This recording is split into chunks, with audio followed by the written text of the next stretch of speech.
Assalamualaikum warahmatullahi wabarakatuh. Selamat pagi anak-anakku sekalian. Bagaimana kabar kalian hari ini?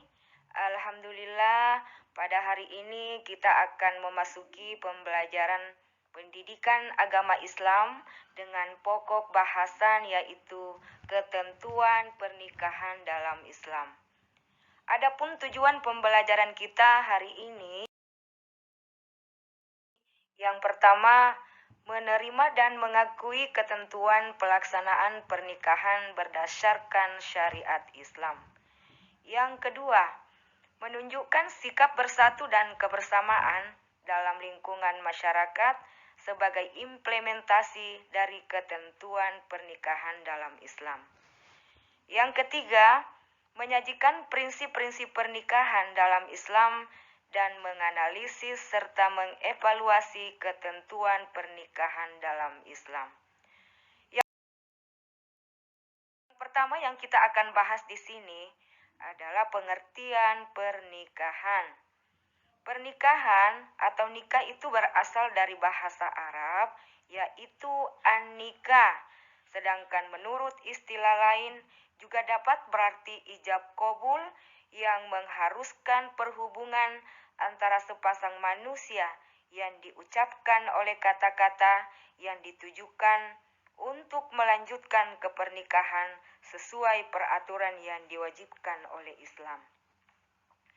Menurut Undang-Undang Nomor 1 Tahun 1974 Pasal 1 dijelaskan bahwa perkawinan merupakan ikatan lahir dan batin antara seorang wanita dengan seorang pria sebagai suami istri dengan tujuan membentuk keluarga atau rumah tangga yang bahagia dan kekal berdasarkan ketuhanan yang Maha Esa. Dasar hukum pernikahan. Dalam ayat ini dijelaskan dalam Al-Quran yang artinya dan di antara tanda kebesarannya ialah Dia menciptakan pasangan-pasangan untukmu dari jenismu sendiri agar kamu cenderung dan merasa tentram kepadanya, dan Dia menjadikan di antaramu rasa kasih dan sayang. Sungguh pada yang demikian itu benar-benar terdapat tanda-tanda kebesaran Allah bagi kaum yang berpikir. Yang kedua, Quran Surah An-Nisa ayat 72 yang artinya, dan sesungguhnya di antara kamu pasti ada orang yang sangat enggan ke medan pertempuran. Lalu jika kamu ditimpa musibah, dia berkata, sungguh Allah telah memberikan nikmat kepadaku karena aku tidak ikut berperang bersama mereka. Kemudian dasar hukum yang ketiga yaitu hadis riwayat Al-Baihaqi tentang pernikahan dapat menjaga pandangan dan nafsu, yang artinya jika seseorang menikah maka ia telah menyempurnakan separuh agamanya. Karenanya bertakwalah pada Allah pada separuh yang lainnya. Selanjutnya, adapun beberapa hukum pernikahan yaitu pertama wajib, kedua sunnah, ketiga makruh, keempat mubah, dan yang kelima haram. Yang pertama, pernikahan dikatakan wajib apabila seseorang telah mampu baik secara fisik maupun finansial. Sedangkan bila ia tidak segera menikah, dikhawatirkan ia akan berbuat zina.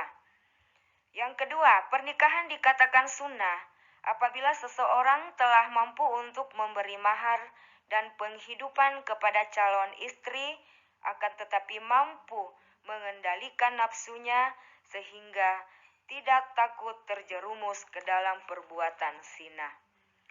Hukum yang ketiga, pernikahan dikatakan makruh apabila hal itu terjadi bila seseorang akan menikah tetapi tidak berniat memiliki anak.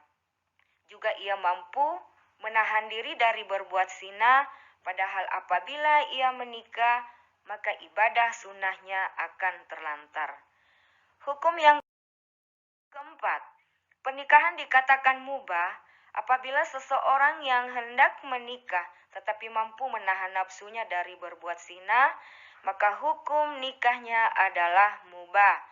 sementara ia belum berniat memiliki anak, dan seandainya ia menikah, maka ibadah sunnahnya tidak sampai terlantar. Hukum yang kelima adalah haram.